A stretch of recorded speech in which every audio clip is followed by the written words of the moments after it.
end goal. You have 50 years on this planet, 60 years, 40 years, 20 years. Some of us you will die later, some before. But the end abode is the same for all of us. That the day of reckoning is getting closer and closer and closer. But mankind is ghafil. Ghafil means they are preoccupied, wasting their time. In the previous times, there were other ways of wasting your time. People would socialize, waste their time, go out drinking, just letting this precious time go in ways that were created at that particular time in society to steal time. Now with social media, wallahi, you don't even have to leave your house. You don't have to go to the local club, pub.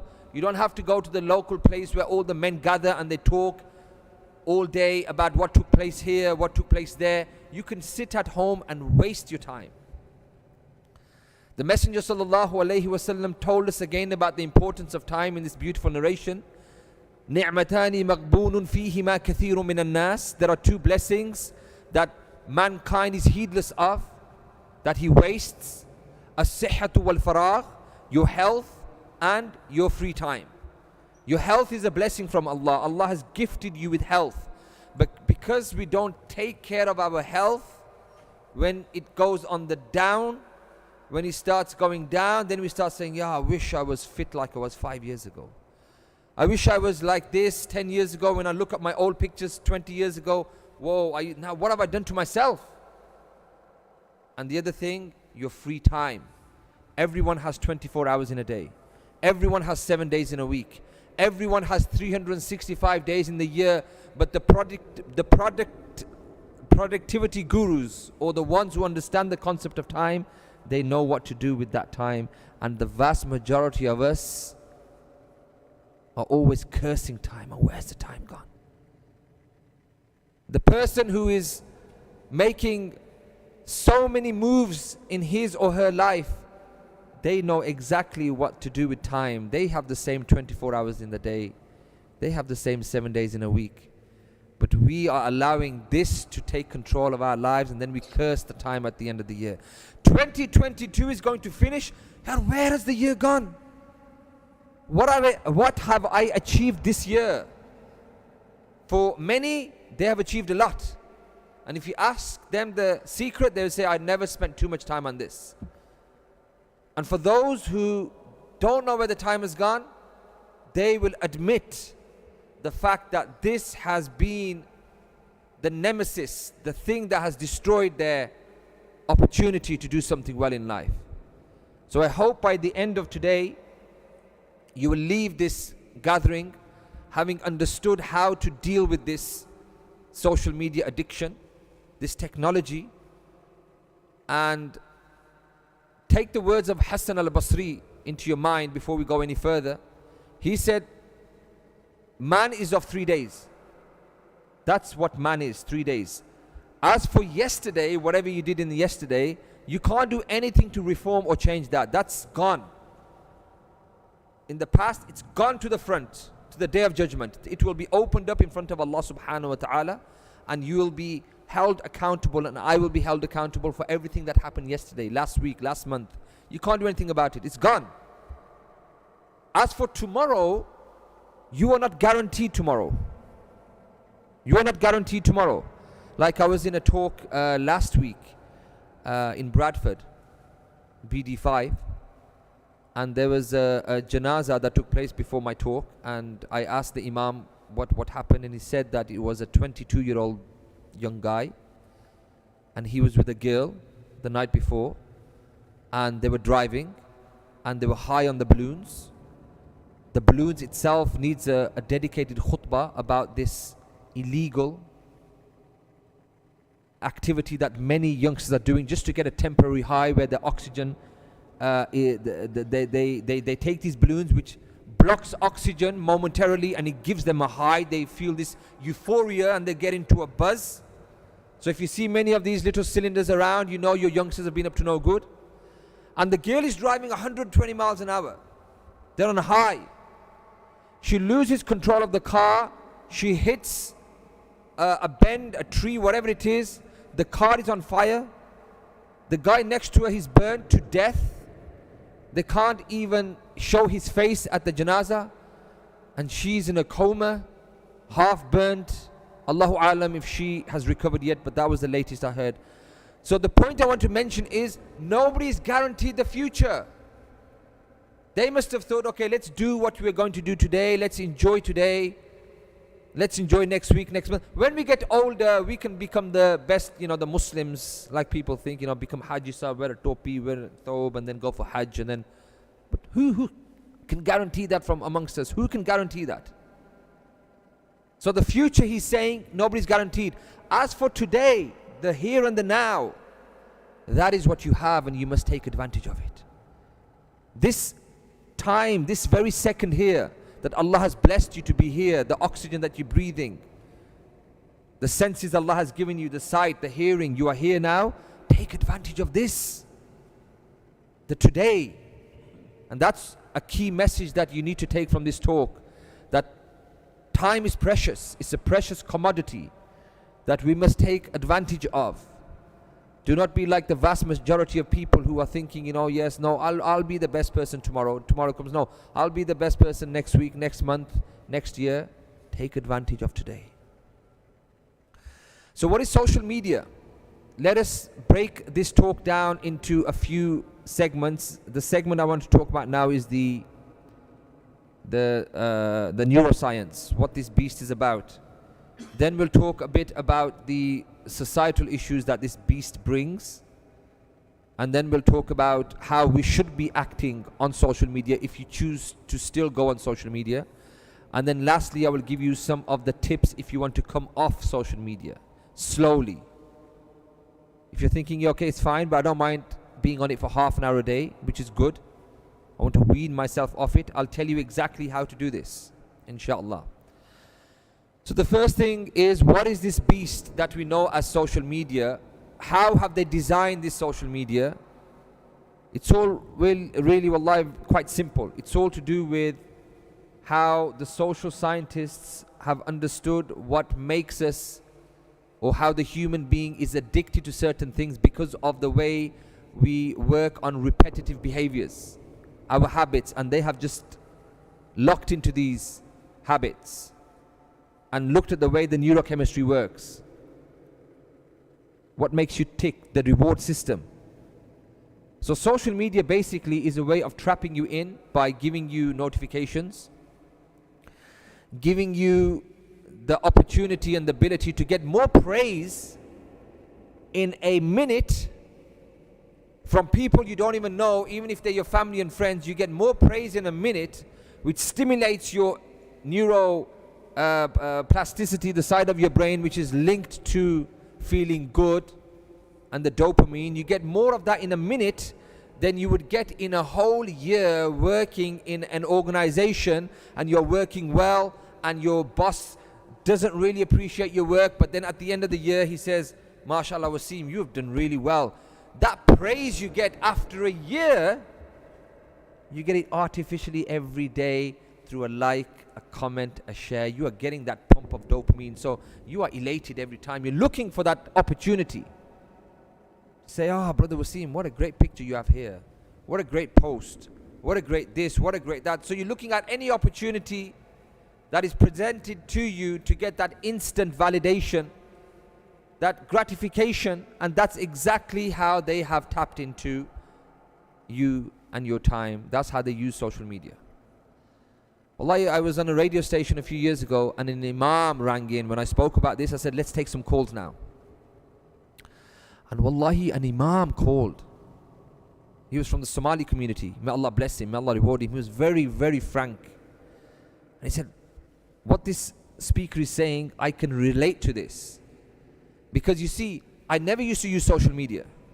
And then I started to upload ayat and ahadith regularly to try and give da'wah.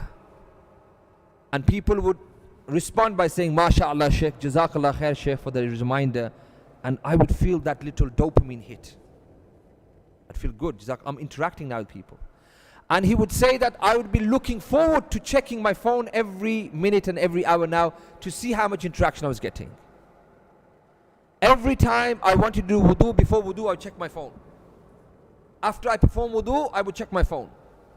After I finished the salah, I would do taslim, assalamu alaikum wa rahmatullah, assalamu alaikum wa rahmatullah. I would do a bit of adhkar, but my mind would be saying, quickly check your phone, see how many likes, comments, shares. He said, it took over my life so much that I became mad. That I began to lose my mindset away from the spirituality of doing my adhkar, spending spiritual time, that I gave up and I said, you know what, this is the beast. I want to come off this thing. And I know exactly what you're talking about. This was an imam. Imagine the normal people who on a daily basis are hooked on this. So this is basically what it is. I think it was Nicholas Carr who was the founding president of Facebook. Zuckerberg, obviously he's the main guy, but there used to be a president. You know, they have organizational structure, a hierarchy of people. He left many years ago, but he told us how it works. He said the way we steal your time is we work on the brain of all of the people, meaning that every time you get a like or an interaction, we hit you with dopamine. That's how it works. You get dopamine hits, just like a gambling addict who goes and he plays on the slot machines. The sounds, the colors, the anticipation of getting, the anticipation is enough to pump your brain full of dopamine, because your reward systems are being stimulated, waiting for the next 3 nudges, 3 whatever, so you get the £100 jackpot, the £50 jackpot. Even if you put in £200 a day, you are anticipating the reward. That is exactly what they have done on your Instagram, on your Facebook, on your TikTok, on your whatever you call it. So that's how they are working. Mankind is very weak and vulnerable.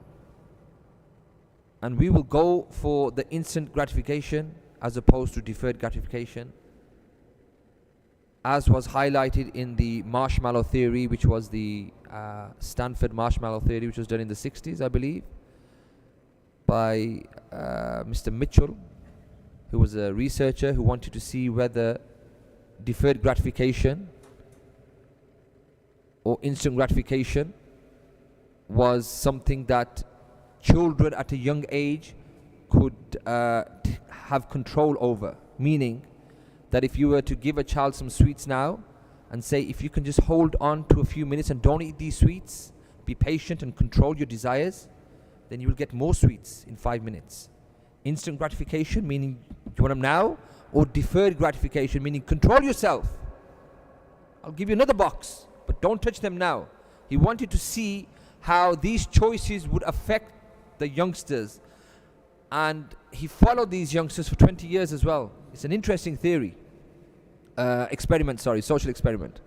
So he brought these youngsters into his research lab, and he put them in these rooms, and he had hidden cameras, and they are separated there by themselves, and he said, okay, you sit here, I'm going to leave the room for 10 minutes, here's some sweets here, there's 3 marshmallows, and I will leave and I will come back in 10 minutes. If these 3 marshmallows are still here, you will get 6 marshmallows. If I come back and they're not here, tough luck, you can't have anything else. So look at the, subhanallah, outcomes of this. This shows you وَخُلِقَ الْإِنسَانُ ضَعِيفًا, that mankind has been made weak, vast majority of us. The first group, the overwhelming majority, before he even left, turned the room, they couldn't resist. They picked up the marshmallows. They go, forget if you give us 10 boxes, they look too juicy. We want it now. We want the instant gratification. I don't care if it's stealing my time, my productivity, if I get the sack, that gambling nature that we have in us, we want to go for it now. Instant gratification. So majority of them, they took it straight away. The other group, about 10-15, I think there were about 50-60 participants, about 10-15 of them waited a few minutes. They thought they were clever. They didn't realize there were hidden cameras. They picked up the marshmallow and they began to lick it. Put it back. How will he know? I haven't eaten it, but I've licked it. Put it back. There was a smaller group who made up only around 5 to 10 Wallahi, they were the strong ones that we need to be like. Some of them they picked up the marshmallows and they put them away, out of sight, out of mind. This is half the solution to life's temptations. If you do not allow the temptations to come inside your to be viewed by the sight, then how can they enter your brain and allow your body to follow? Out of sight, out of mind. Some of the participants, they didn't even bother touching. They turned their chairs around and folded their arms, waited patiently for 10 minutes. So these were the three types of people. Let us see how they got on after 20 years. The first group, who couldn't wait and they wanted instant gratification. They were dropouts in school. They didn't have any real good careers in life. They had no good solid relationships. Marriage, divorce, girlfriend breakup, friends breakup. They were in and out of prison. You know, that kind of... That was the first one. The ones that wanted things straight away, regardless of the consequences, regardless of the rewards, regardless of the sanctions, whatever, they want things straight away. The second group he found, those were ones who did okay in life, but they had a few incidents where they would try and evade the system, try and not pay the tax, even though their organizations were going well, they had good businesses, whatever. They were a bit dodgy now and again, but generally they were okay in life. The ones that were the most successful were the ones who didn't take the marshmallows, didn't even lick the marshmallows. The last group, they did really well in life. They had marriages, good jobs, good solid relationships, good solid friends. That circle that they had for 20 years was with them forever. So that was the last one, and that really shows us the solution of how, if you can control your mind, knowing that if you go on these social media or the smartphone, WhatsApp, anything, and it's stealing your time, and as a result you are having negative consequences in your life, in your job, in your career, in your relationship, you have two choices. Either you're like the first group and say, I don't care, but I enjoy the quick fix. I love the dopamine being pumped. Even if I'm not getting any interaction, I'm not getting no likes, comments, shares, I enjoy the fact that I'm going on social media and I'm anticipating the next video on my feed, because that's another way of getting dopamine hits. That you are anticipating the next video, the next video, the next video. That's going to be an exciting fight. Well, that was a great fight. The next one is going to be a great debate. Or the next one's going to be a great, I don't know, car speed chasing, you know, the police are chasing this car, you know. So you're anticipating and you keep scrolling and scrolling and scrolling, waiting for the next bit of dopamine that's going to be pumped to give you that fix that you need. Wallahi, that's how things are working. There was another theory that was done by another researcher, again, that talks about conditioning. And again, it's Pavlov's theory about how he used to use a dog, and he would train the dog to come and get some food. How did he do that? He would ring a bell, the dog would come out, and then he would present some meat. Bell, meat. The dog would begin to salivate, because obviously when you are ready to eat food and you're hungry, you begin to salivate. So the dog linked the ringing of the bell and the meat with food time, and a habit was formed, and he began to salivate. Then what he would do, he would just ring the bell and there'd be no meat, and just the mere ringing the bell, the dog would come out of the cage or whatever it was, and already it was salivating, even though there was no food there. The dog had hardwired now into its brain the fact that, and it associated the ringing of the bell with food. And that's another way that they have conditioned you. If there's a beep or something, you have this, it's called classical conditioning. It's a conditional way of linking a certain behavior with a certain cue or a certain prompt. Then automatically you are looking and you are anticipating for something. This is the way, basically, in a nutshell, without going too deep in a 40-minute lecture. It's not a full day kind of academic thing, just to dumb it down a bit. That's exactly how these things are used to control your behaviors. It's exactly how the things are used to condition you all. So the choice is yours now. How do you deal with these things? We see it on a daily basis. Some of you right now who are sitting here may have this urge now to check your phones in your pockets. There are even names that are called for these things. One is called FOMO, fear of missing out. You just want to check your phone because you fear that you're going to miss out on the breaking news. Something's happened. Something's happened. You want that hit every hour. There's another one called phantom vibration syndrome, where the phone is in your pocket and you still think that you've had a notification. You put your hand in your pocket, you check it, there's no new WhatsApp message from your wife saying make sure you get the milk and eggs on the way home. Sometimes we get these nightmares, or the last time you forgot to bring the wife milk and eggs, you know what happened. So you're dreading it. You're thinking, has he messaged me? She did say that I might message you. You check your phone, nothing there anyway.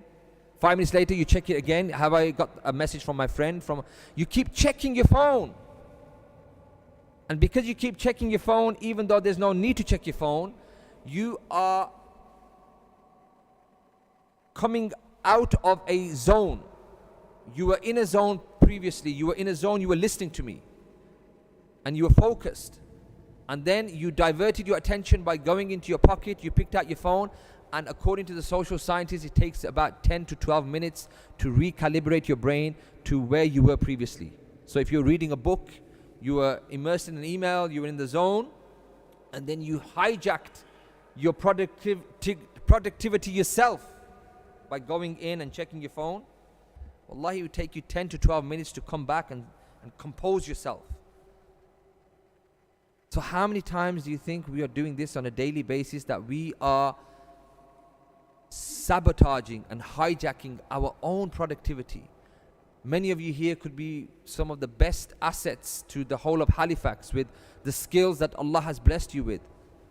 But we cannot help but hijack our own productivity by going in and checking and medicating our boredom, because we feel bored and we go on this. And then when we come off it, you're thinking, okay, where was I? I was reading this seerah book, and I was in that particular part of the Prophet ﷺ's life, but I forgot what happened. And then it's going to take you 12 minutes just to get back. And then when you are reading a few more pages, what's going to happen? You're going to get that internal dialogue saying, come on, check your phone again. SubhanAllah. How do we deal with this? I'll give you the solutions later. If that isn't enough now that you know the social, the neuroscience now, how the technology works, now let's look at the societal issues that this brings. Because some of you might be sitting here saying, yeah, well, it allows me to connect with my friends. What's the harm of going on social media for 2 or 3 hours a day? I've got enough time. Nobody's got enough time, but that's what they say. Okay, I've got enough time. But they don't realize that they are taking in content which is affecting them over time. For example, hasad is one thing. وَمِن شَرِّ حَاسِدٍ إِذَا حَسَدٍ. Allah tells us quite clearly in the Qur'an, from the envier when he envies. And wallahi, even research done by people who are non-religious, they talk about the increase in jealousy and spiritual ailments that we know as spiritual ailments. They don't say it's spiritual, they don't believe in a higher being, but they'll say things such as insecurity, jealousy, envy, self-harming is on the rise because of social media. In a recent report done by, I forgot the lady's name, but it was done a few years ago when she came out as a whistleblower at Facebook. Wallahi, this is one thing I admire about the non-Muslims. The only thing that they lack is iman. But many of the characteristics they have, we should have. We have the iman, but we don't have some of their principles. And they have the principles, but they don't have the iman. Wallahi, I find this strange sometimes, working with the Muslims. I say, how can this be? This is not the ethics and the etiquettes and the principles of Muslims. Whether a person's an imam or a practicing person, non-practicing person, I've seen it all, and I'm shocked. Yet you had a non-Muslim here who was concerned about the harms and that were affecting the youngsters. Based on this survey that was done, this massive experiment was done. Facebook pumped millions into this experiment to find out what the impact of Instagram was on 12 to 18-year-olds. And they were expecting this amazing feedback to say, okay, we interviewed this many people, we did this many across the world, and they said we love Instagram, it makes us feel great, we like connecting with our friends. Wallah, it was completely opposite. They said we feel insecure about ourselves. We always measure ourselves with other people. I'm not tall enough, I'm not short enough, I'm not strong enough. I don't wear designer clothes, my dad doesn't give me this, but I see this person on here, he's got this many likes, I feel insecure, I feel insignificant, I want to self-harm myself, I've got mental health issues. All these findings were then presented to Facebook, and they didn't say, you know what, we have an issue here. They said, you know what, let's put this under the carpet. We're not going to tell, let's carry on with this. And it came to her attention, and she stepped down from a high-paying job because she was more concerned about the welfare and the well-being of the public as opposed to her own money and the money that she was bringing in. And we are the opposite. Some of the people I've come across, they're, well, I don't want to step back. I don't care. I don't care if it's your zakat money is not being given to the right recipient. I don't care. I'm going to carry on. Subhanallah. Or I don't care if this is happening which is unethical. I don't care if that's happening which is unethical. That. I will continue. They don't do anything because it's going to cause this. Yet you have non-Muslims saying, we don't care even if we lose our jobs. We're going to come out and we're going to whistleblow. So Instagram is proven to affect you youngsters, some of you sitting here. You'll be mentally scarred because you'll be measuring yourselves daily with other people whose lives aren't really as good as what they show, but they are showing you the best side of their life and you are falling for it. They're showing you, the designer clothes. They're showing you this, even though, they're just going and trying something on in a shop and saying, can I take a picture? And they're taking, going to a corner and, whatever, and saying, I got my latest top and all that. And they're putting it back and you're fooled and you're thinking, wow, this guy wears like Versace, Armani, Hugo Boss, 200-300 pound clothes every day. And look at me. I've got basic stuff. And you start feeling insignificant about yourself. Self-harming is on the increase, where you have these weird groups, private groups, who get a thrill of seeing each other live, self-harming. One Waseem, take off your top. Okay, great. Just cut yourself here. Oh, that's great. Yeah, I'm going to do my arm in a second. Oh, how does that feel? Oh, it feels good. Yeah. Can you go a bit deeper? Can you cut the vein? We have weird people like that taking place. Self-harming. And then you've got the other exploitation. Child exploitation. Opposite gender exploitation. Vulnerable groups who have been through such a hard time in life, they think that they have found some comfort in a group of people who empathize with them, who say, yeah, I'm with you, and then they groom them, and they do things. All these things are happening on social media, subhanallah. Look at the trolling that we are seeing between Muslims, trolling each other, debating each other, but not within the etiquettes and the framework that has always been there for hundreds of years, where you debate and you have this decorum, where you listen to the other person, then you present your argument and you listen. No, it's character assassination all the way. And these are supposed to be people who are learned. And the youngsters pick up on this, and then they go into societies and they begin to polarize the community more.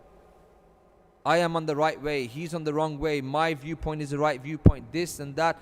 And the worst thing is, non-Muslims are looking at this and saying, if they are not united, I'm seeing this video viral saying this Muslim is this and this Muslim is kafir and this Muslim, then how do they expect us to become Muslims? If they themselves are calling us towards following their religion, but their religion seems to be so polarized and so toxic that they are fighting on YouTube, we're seeing all these videos, then how are we expected to be people who are going to follow this religion? It's a religion of falsehood. And wallahi, is this not what you're seeing? Latest refutation, latest this, latest that. The Messenger told us, if you have nothing good to say, just keep quiet. Man kana yu'minu billahi wal yawmil akhiri falyaqul khayran aw liyasmut. Whoever believes in Allah and the last day, say something good or keep quiet. Does this allow you to do that? No. We just cannot wait to express our opinion. Keyboard warriors. Even though it's going to cause so many issues, we've got so much time now. We want to get into toxic things, and then it leads to fights as well. How many fights have been triggered off by this? Roadmen.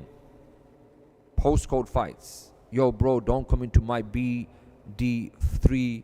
We run BD5. Then all of a sudden, shooting, stabbings because somebody said something on social media, did a video talking about the other group, calling them names. That video went viral, and they said, you know what, let's get these guys back, let's pump some bullets in them. Well, this is all silly behavior. But it's being facilitated by what? Social media. Because social media has an audience. 95% of the people are sheep. The shepherds have always been 5% of humanity. The leaders, other people are just what we call like sheep. Whatever's in fashion, in vogue, we want to follow it. We don't go against the grain. We want to be part of it. So this is another thing that we are seeing, that social media strips away your spirituality. You will get into fights, you will get into debates. Even if it's not religious debates, you will get into family feuds. You will get into spats with your friends at work. And these things don't need to be done on social media. You can pick up the phone and speak to people, but we don't. We'd like to leave comments and receive comments. And comments, sometimes what's written can come across worse than how it is when it's said. I tell you this. Something written is different how you may visualize this depending on what type of day you're having, other subjective factors. Whereas if somebody picked up the phone and said, how you doing, all the etiquettes of, starting a conversation, then say, that thing, I kind of disagree with you on that, but, and then you say, you know what, I didn't think of it that way, I thank you for calling me, and that's it. You draw a line under it, bridge under the water. But when you start writing things down, what did you just say? And everybody can see that. Let me put this down. Let me be the person who wins the argument. Then it becomes very, very tit for tat, and it becomes hostile and toxic. And that's again things we're seeing across the board. Even people who are du'at and people who claim to be representing the deen, they are showing people all these things which are again against the tradition of the deen. Our Messenger sallallahu alaihi wasallam told us, "La tahasadu wa la tadabaru." Do not envy each other. Do not fight against each other. وَكُونُوا عِبَادَ اللَّهِ إِخْوَانًا. And be, O brothers, be, O servants of Allah, brothers. That's what you expect it to be. As a Muslim ummah, you are supposed to unite, and even on the differing issues, let the ulama differ with them in an ethic and a way that they know how to. You, the armed public, do not take that into your areas and you start fighting with each other. Can we not see what happened in New Zealand?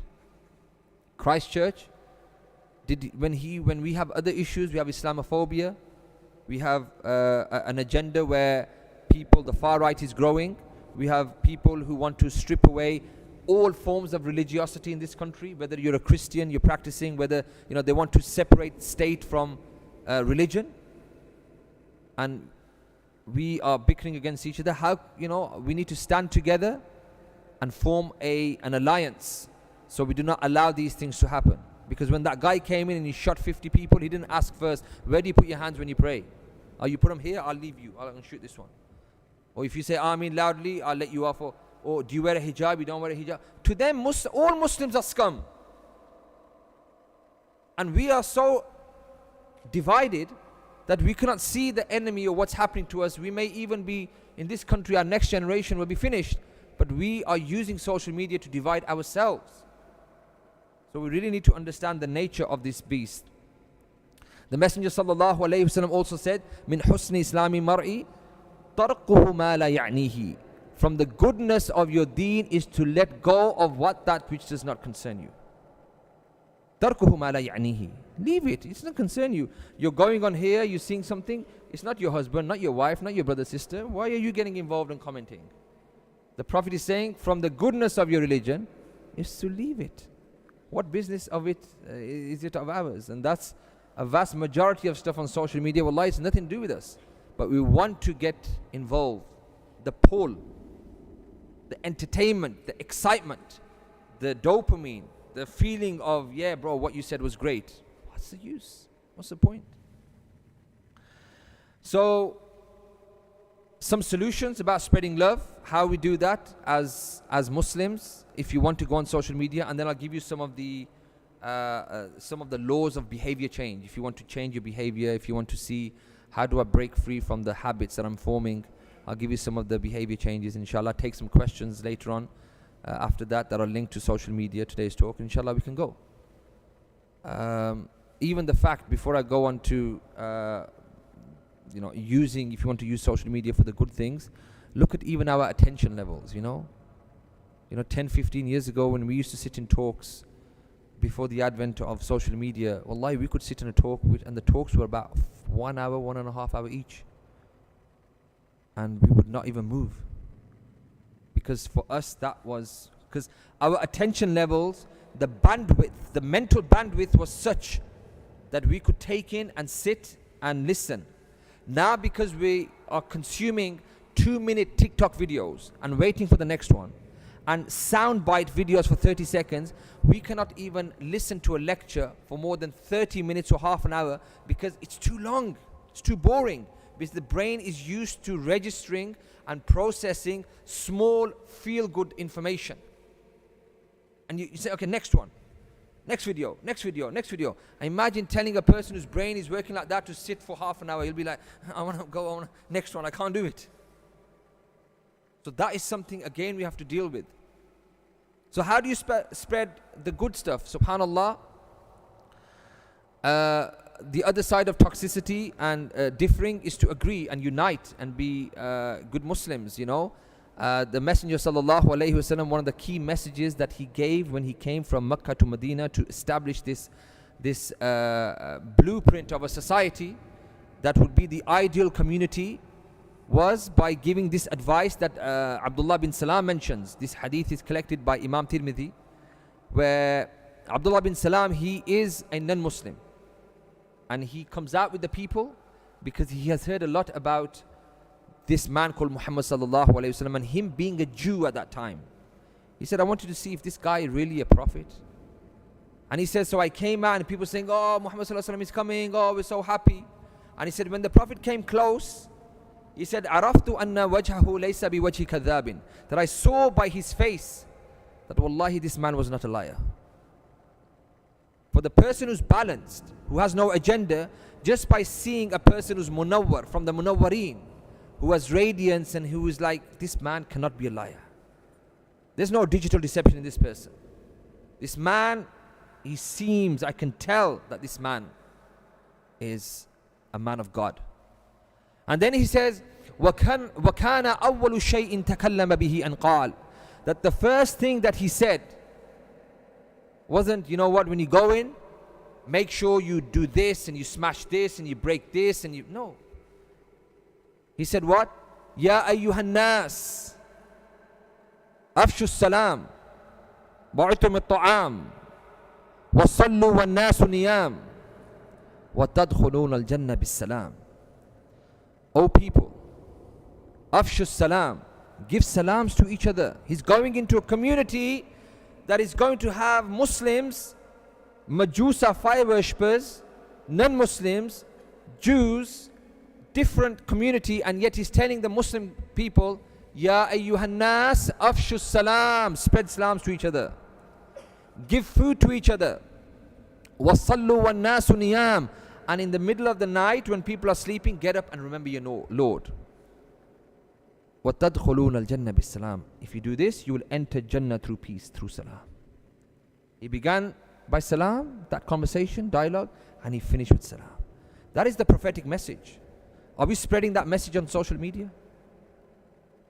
The Messenger sallallahu alayhi wasallam also was asked, Ayyul Islami khayrun, what is the best type of Islam? He said, تطعم الطعام, you feed people, وتقرأ السلام على من عرفت ومن لم تعرف, that you give salams to those you know, and ومن لم تعرف, and those you don't know. You give salams. And I always say this, forget those you don't know. We've stopped giving salams to those that we know because of some petty argument on Facebook, Instagram. And yet the Prophet is saying that the best type of Islam is when you feed the poor and also you give salams to those who you know and those you don't know. And then the last one the Messenger sallallahu alaihi wasallam said was that he linked our entrance to Jannah with this beautiful concept of salam. He said, لا تدخلون الجنة حتى تؤمنوا. You will never enter Jannah until you believe. ولا تؤمنوا حتى تحابوا. And you will never believe until you love each other. أولا أدلكم على شيء. Shall I tell you something? إذا فعلتموه تحاببتم. If you were to do this, it will create love between you. أفشوا السلام بينكم.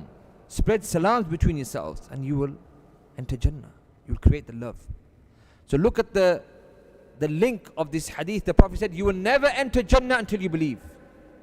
You will never believe truly until you love each other as Muslims. Shall I tell you one action, if you were to do this, it will create love? Just send salams to each other. Assalamu alaikum, brother, how you doing? Ask about each other. And are we not doing the opposite on social media now? We're blocking, trolling, character assassinating. All these things have become a means that on the day of judgment, when we stand in front of Allah, that person will come and say, Ya Allah, this person violated my honor in the dunya. I want my revenge. And all of your siyam and your qiyam and your everything will be taken from you. You'll be bankrupt on the day of judgment. You thought, I prayed all my salah in jama'ah and I did this and that, and then you're waiting, and then somebody will turn up and say, Allah, he did this to me on social media. Everybody saw and he ripped into me. He made this video go viral. Everyone will sin. Kullu bani Adam khatta'a. Every son of Adam will make a mistake. Wa khairul khatta'in tawwabin.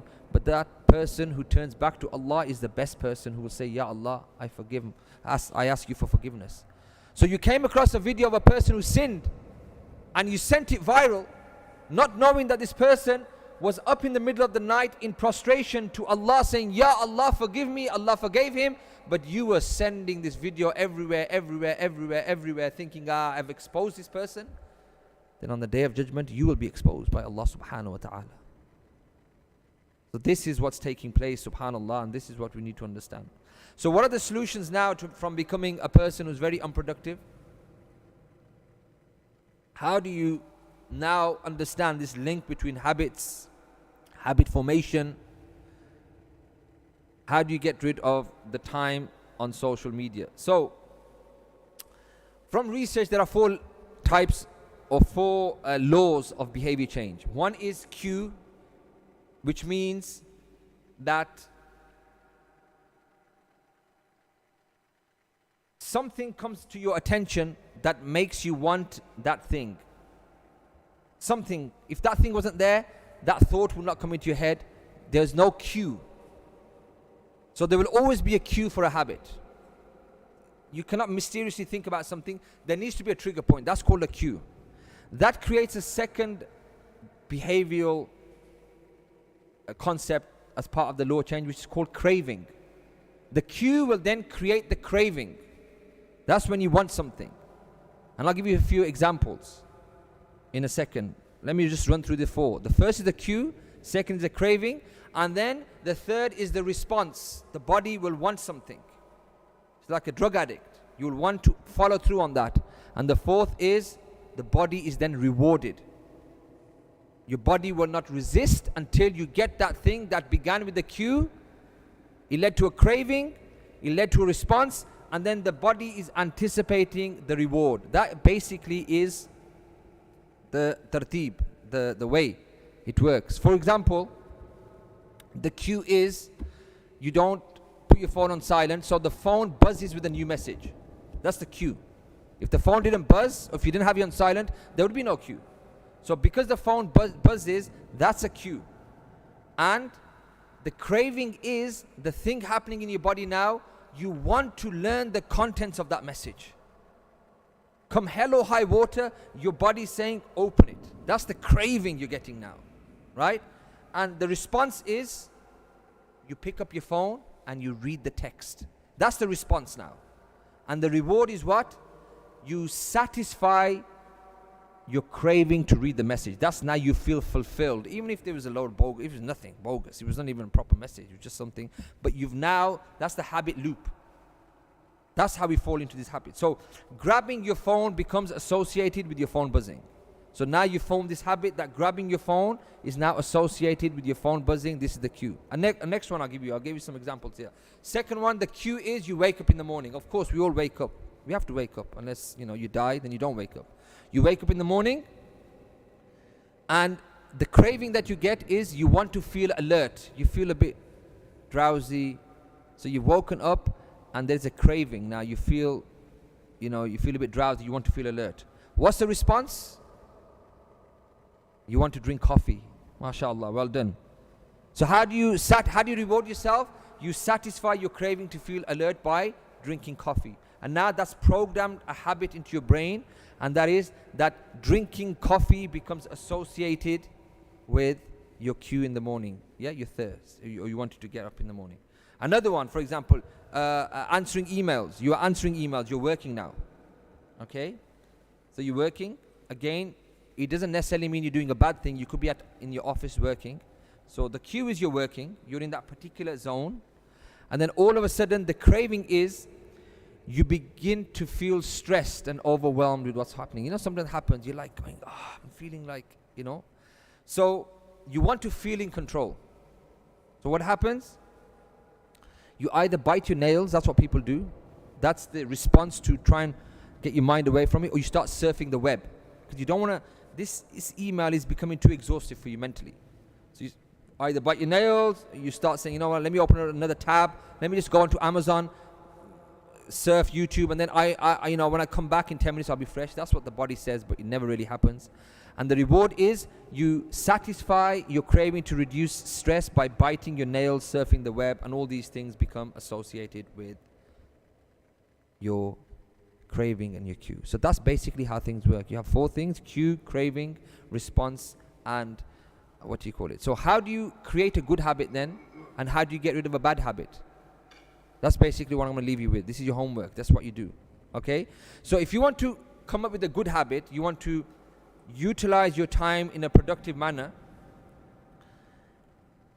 To make a good habit, you make your cue obvious. If you want to eat, if you want to become healthy, okay, the cue should be, for example, you put the bananas on the table. Don't hide them in your drawers. Put them on the table, on the kitchen. As soon as you walk in, you see it in front of you. It's right there. That's a cue. Okay? You make it attractive. Okay? Don't get the most dark and, the ones that, you wouldn't even, you got flies going around, You make it so that, when you're hungry, the banana's there, you eat it. Yeah? And the response is, again, make it easy. Put it there in a way that it's easy to get to. Right? And then make it, and the 4th one is make it satisfying. The reward, make it satisfying. So you've eaten it, and it's like, wow, I feel good now. Yeah, that's basically how to start any new habit. Cue, craving, response, reward. How do you break a bad habit? Make it invisible. The cue, make it invisible. Put your phones away. Out of sight, out of mind. Okay? Craving, when you get that craving, make it unattractive. Make it like, don't make it like easy. Make it unattractive. Response, make it difficult. The 3rd one. I keep changing, so for example, I have no Instagram. I have no YouTube channel of my own. I'd never, Facebook minimum, I've had it since when I was 2012. Use it now and again. Da'wah, fundraising, charity work. But I don't have the app on. So you disable the app. If you want to put something on, you put it on, then you disable the app so you don't see that notification. So you're trying to close as many doors so that you're tied in opening these doors to get to a certain thing. Another thing that I've done is, if you see this, normally if I flick up, people have iris control or whatever, they just look and it opens. I've deactivated my fingerprint, whatever, so if I want to go on to my phone, I do this, and then I've got like an 8-digit pin. I get fed up. You know what? I can't be bothered now. I don't care what's happening. If it's really important, you make the effort. But then if you want to just medicate your boredom by going on, how are you going to do it when you've got no iris control, no lens, no fingerprint? So you have to do this. Then you have to punch in 8 digits. And with the size of my fingers, sometimes if I want to hit the 2, I hit the 3. And it's wrong. And I'm like, and you know what? I don't want to do this. So you're basically making it really difficult. And then you make it unsatisfying as well. Basically, anything you make it unsatisfying. Don't make it. That's the law of behavioral change. If you ever want to get rid of a habit. So, I think I've kind of covered what I wanted to in this short talk. I wanted to speak about the value of time. We've discussed the importance of time. Time is passing. Time is going to be something that's going to be weighed heavily on us, for us on the Day of Judgment. Your feet will not move until you're asked about your wealth, your time, your health, how you spent these things in the path of Allah subhanahu wa ta'ala. Then I spoke about social media, neuroscience-wise, in terms of how the manufacturers have tapped into the chemistry of the human brain, how they're stealing your time.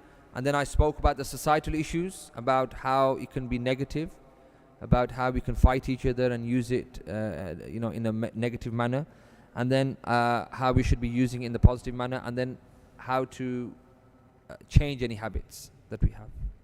Okay, I've tried to keep it within the time. Alhamdulillah, I think I haven't bored you guys to death. Seems like you're okay. Alhamdulillah. Do you have any questions that you want to ask regarding social media or whatever's been covered now? Inshallah, I'm more than happy to answer. Bismillah. Yes, brother. Wa alaikum assalam wa rahmatullah.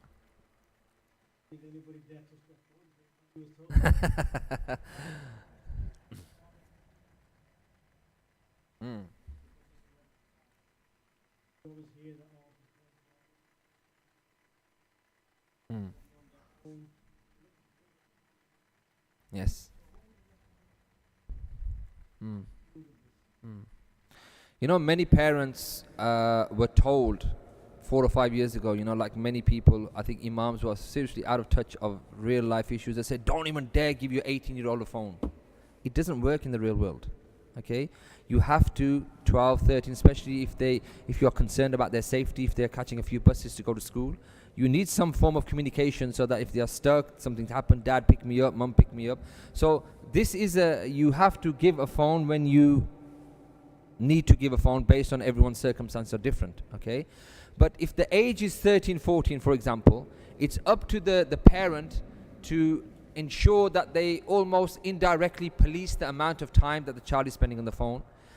For example, 8 o'clock, the internet goes off in the house. If you're having an internet connection in your house, and obviously the child is not going to have like a £40 contract with Orange or whatever if they're 12.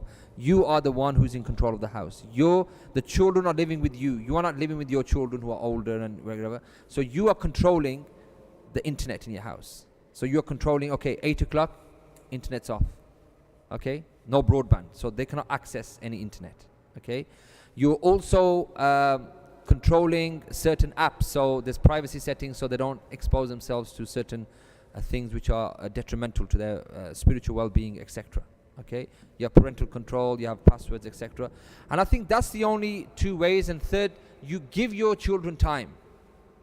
What we normally see is that we are so lazy that we don't give our children. So we think just because we put them in a room, they're going to be okay, as long as they're in a room, like some prison cell block H, they're stuck in the room, right? No, you take them out, you say, okay, today we're going to go and play football. Today we're going swimming, today we're going for a walk, today we're going to drink some coffee, food, whatever. We're going, so they will have no time to be stuck in the house saying like this. You are actually designing or devising a schedule for the weekend, because in the weekday they're at school. So we have to be so proactive that they don't even want to look at their phone, because they feel so energized with their mum and dad who are taking them out, who are giving them tasks, who are making them so busy that they don't need to go on phones. And when they come home at 7 o'clock, you've had a great day, they know they've got 1 hour. What they can do in 1 hour? Yeah, even in the 1 hour you say, come down, let's have some food, put your food away, phone away. When you are having some food, you are inculcating good habits into your children. You have to do this. When you're eating, beta, daughter, don't have the phone out. What's the phone? Put the phone away. Okay, let's have some phone free time in the house. 12 till 4, nobody goes on the phone. Let's go in the garden. So you start doing this, and then inshallah it's all about the behaviors. And also I think it's good to have these conversations with your children about the harms of social media as well. There's so much content now about self-harm. I think these things are being taught in schools as well. about the detrimental health, mental health, and all these things that are happening with children. So you can also say, beta, if you go on this, you're going to become a zombie. It's not going to be good for you. Here, look at this person here, BBC News article 2017, this girl killed herself, this person here, this person here. So this thing isn't really that good for you. Here, look, the proof is in the pudding. The research shows, have that conversation with them and then take them out and really get their endorphin stimulated by running, exercise, enjoying good time. That is a better alternative. Yeah, Jazakallah khair. Brother, you wanted to say something? Same question. Yeah, it's quite common, the parents one. I think you have to give your children a phone because, again, based on what you call it. And the other thing is, kids get bullied. You don't know about this. If your child is the only child in a classroom where everyone has phones and your child is 15, it's not a nice classroom to be in. When they are laughing at you and they're saying, your dad doesn't get you a phone, can't you afford a phone? You don't have to get your child the best phone. Just get them something so that they can communicate with you. But they feel so bad. And we don't even look at it from their perspective. All we need to do is just regulate and put certain apps on or parental control just so that we get them through that initial stage of 14 to 18, 19, and then it's up to, up to them when they get older, because you've given them the best tarbiyah. When they're 19, 20, 21, hopefully based on what you've given them, they will know the right way, and then when they fly out the nest at 20, 21, inshallah, they will have had a good tarbiyah. Yes.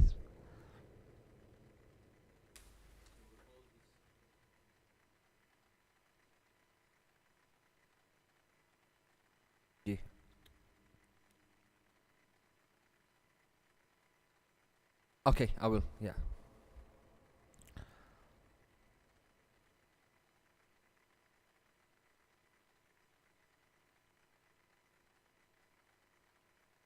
Mm-hmm.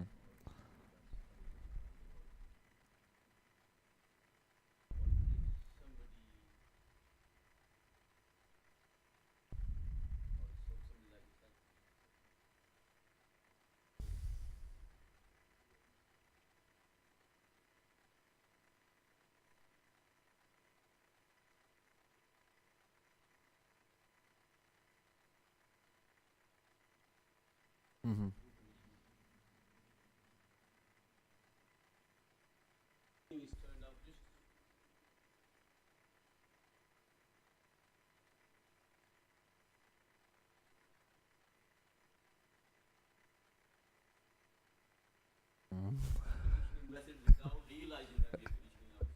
Okay.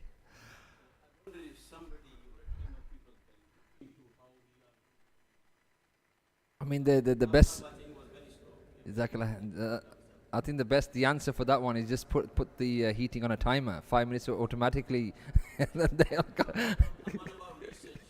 Yes, I know. These are things that we're doing. Yeah. In our houses. Mm.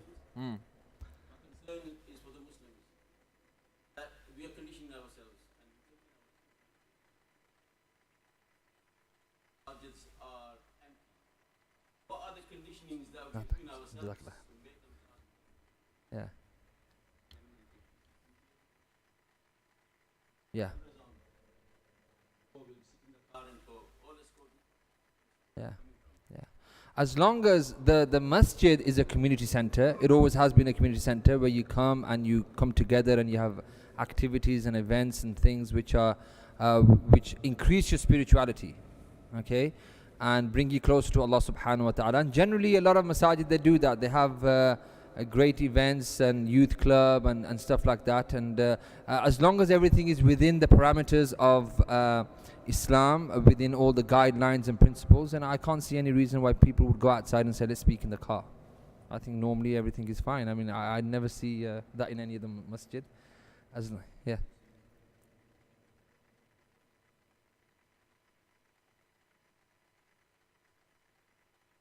Yeah, I think it's becoming more prominent. This research into social media addiction and what it's doing to society, it's getting more prominent now. You will get lots of this research and the negative effects of this, wallahi, on BBC, on any type of news channel, on even on social media. You have YouTube channels of people saying that this is what it does to you. Break free from social media. Get your life back. People, especially the winter. I feel sorry for people in the winter because you have this time where it really steals your time more in winter. At least in the summer, the sun is out there. You get your vitamin D. The days are long. You know, you don't need your phone. You want to go out, play football, ride your bike. You do it. But in the winter, when it gets dark at 4 o'clock, you know, you're bound by this phone. And like I said, because we built these habits, we cannot detach ourselves from these phones. And our parents did it. Our great-grandparents did it. Wallahi, they had a great life. You know? And if you really want to become a person who sinks or swims, it's up to you, like I mentioned from the marshmallow theory. If you want to be from the 5%, then utilize the phone in a productive manner. Just go on your WhatsApp messages once or twice a day, emails as well, and inshallah you'll see that your quality of life is better. Then you say, okay, I'll read Qur'an 1 hour a day in the morning. I will do tafsir 1 hour a day on the weekend if you don't go to work on the weekend. You've got that time. Bridge it in with productivity and activities.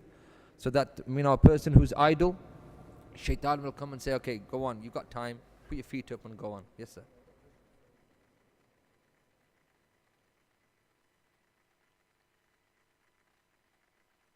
YouTube video, informative, so I'll be studying Yeah. end up watching like a useless video. So my cue will be initially that I'm on YouTube, Yeah. to learn something good, but at the end of the day, I'm finding myself I'm wasting an hour or 2 hours watching something that I didn't really need to watch. What would your advice be in that scenario? You know, learning. I've done a master's in education. I'll tell you something about learning and what we're getting a lot of now. You have two types of learning. You have passive learning, which is found a lot on YouTube now, passive learning. And you have proper proactive learning. So passive learning is the mind will say, okay, you're going to learn Arabic now. So you're going to lie in your bed with perhaps a little notebook, and you're going to put on a YouTube channel, and it's going to begin, you know, Medina Book 1.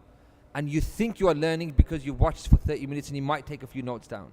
That's passive learning. And then when a person is in that passive learning state, that's when they'll do what you mentioned, that you want to watch a cat video or a fight video or whatever. If anyone wants to learn or they want to benefit, you have to create the right mindset. So you have to leave your bedroom, you have to go to a proper table, sit, get your books out, and every 10 minutes stop, make notes. Because now you are proactively learning. Don't be passive learning, because even when you're passively learning, you're listening to a speech without taking notes, your mind is just going to wander, and you're going to think that the end objective is just to listen to one episode and I've done it. Yeah, but what have you learned? And if you were to come back and tell me about what you learned in the next day, what 5 points can you tell me? You can't. Because the mind wants the easier option of passive learning. So you have to always trick the brain and say, you know what, no. When I sit down to learn anything, I have to get my book out and I have to make notes and I have to come back to my notes before I start the next video. So then your brain is linking YouTube videos with actual learning, and then it will not allow you to go and watch cat videos, fight videos, this videos. Yeah, you have to do it, yeah, that way. That's the best solution I can give you.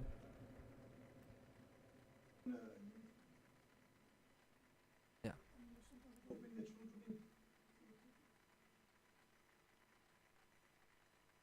On the boys' side. Yeah. Why is that a big issue? Wallahi, you know, it's a big issue. You know, I'll tell you something now. I'm going to be quite frank. We may be thinking that we're keeping our children at home. At least they're not on the street. At least they're not doing anything bad. He's stuck in his room. He's playing Fortnite. He's playing whatever it is. There's a few things with this. Fortnite, the subliminal messaging that the child is taking in is about killing. They become desensitized to violence. That's why a lot of these crackhead people in America, when they go into a school and they shoot people and they get shot themselves, when they go into the history, they find out they used to play 18, 20 hour of Grand Theft Auto or whatever, and they were used to and desensitized of killing, seeing bodies on the floor. So that's the first thing. You are picking up certain behaviors. Second thing is that you're vegetating the brain. Okay? It's like a passive form of entertainment. So those crucial years where the brain should be sponging in and taking in information, our children are becoming dumbed down. And I'll give you one tangible example that we see. For example, you see a child from the age of 3 up until the age of 10 in UK. What normally happens? The child, it doesn't stop crying. Mother or father puts on the TV, okay, watch Teletubbies, watch In the Night Garden, Tom and Jerry, whatever. So they're sitting there and they're just vegetating and they're watching this and they're doing all that. Fine, nothing wrong with that. That's what you think. As they get older, 4 or 5 or 6 or 7, those crucial years where they should be touching, feeling, developing themselves, they are vegetating. Whereas in Pakistan, in Bangladesh, wherever you may be from, different parts of the world, parts of Africa, wherever you're from, the child doesn't have the luxury of sitting in front of TV. So what are they doing? That 3-year-old is kinesthetic learning. Is going out, touching rocks, picking up things, touching spiders, growing, developing, becoming more sharper. So when your child goes to Pakistan and your child is 10 years old and he comes across a 4-year-old child, and the 4-year-old child is like very fast and he's got a spider in his hand, he's doing this, your child would just see a spider and run. Because he's just like a zombie, he's quiet, and the other child is learning, developing, taking in the crucial things. So I would recommend stay away from the games, take your children out, get that exercise. Do not make them into people who are always playing the games, because you're dumbing down the potential of the brain. Yeah? This prefrontal cortex is just dumbed down because you're all just doing that. It needs to be stimulated with learning, reading, writing, you know, and try and minimize the time. You know, I'm not saying take the PlayStations away, just if they have been good as an incentive, just say, okay, you can go on it 1 hour on a Saturday and half an hour on a Sunday. But use the rest of the time to get that brain which is still developing. Remember, the brain is developing at that age. Make it like the child who, when you go to the other countries, why do you think they're sharper? Why do you think the children are sharper when you go to any part of the world? You see them, you think, mashallah, he's only 6 years old, and he's like, you know, and you know, ours are like 15 and they're very quiet and stuff like that, because we haven't allowed them to develop in that way. Yeah? It's got to be passive. It can't be passive, it's got to be proactive. Anyone else? Any questions? Okay. Jazakumullah khairan. I think it's been worthwhile. May Allah subhanahu wa ta'ala accept your attendance, and may Allah subhanahu wa ta'ala make it easy for all of us. أقول قولي هذا واستغفر الله لي ولكم ولسائر المسلمين فاستغفروه إنه هو الغفور الرحيم.